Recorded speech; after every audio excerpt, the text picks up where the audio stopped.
Well, affordable housing, as you may know, is very hard to find in Reno, and it's not any easier in Sparks or unincorporated Washoe County. With a housing shortage throughout the region, the Truckee Meadows Regional Planning Agency met today to get a fresh look at how stressed low-income residents are due to this shortage. Brandon Foose joins us now live in the newsroom after attending today's meeting. So, Brandon, what they talk about?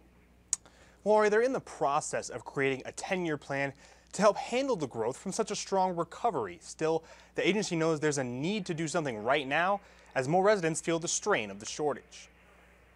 Affordable housing is pretty much issue number one for our entire region. Frankly, it's a big issue. It's probably the biggest issue that we're dealing with right now in the region. Truckee Meadows is facing an affordable housing shortage, and the Truckee Meadows Regional Planning Agency may be the best governing body to help alleviate that shortage. Whether it's really low-income housing or it's more affordable workforce housing, across the spectrum, there's an inventory shortage, and it's pronounced. Today's presentation by Enterprise, a housing solutions company, outlined the housing shortage and how that is putting a financial stress on low-income residents.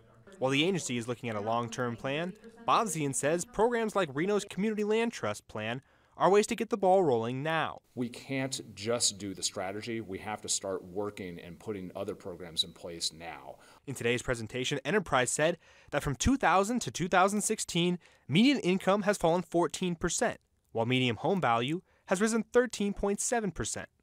Today, many residents are cost burdened, meaning they pay more than 30% of their income towards housing costs.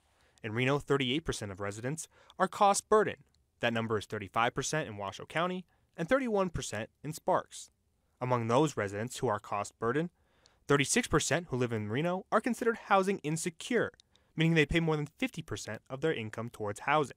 In Washoe County, that number goes up to 39%, and in Sparks, nearly half of all residents who are cost burdened end up paying more than 50% of their income to housing. It was stunning to see the number of people that spend more than 50% of their income on housing. All three jurisdictions are facing similar depth to the shortage, so combating the problem through a regional body can make the biggest impact, since the problem is so widespread. This is a collective body about a collective issue that we all have, and it's presenting a collective way to move forward.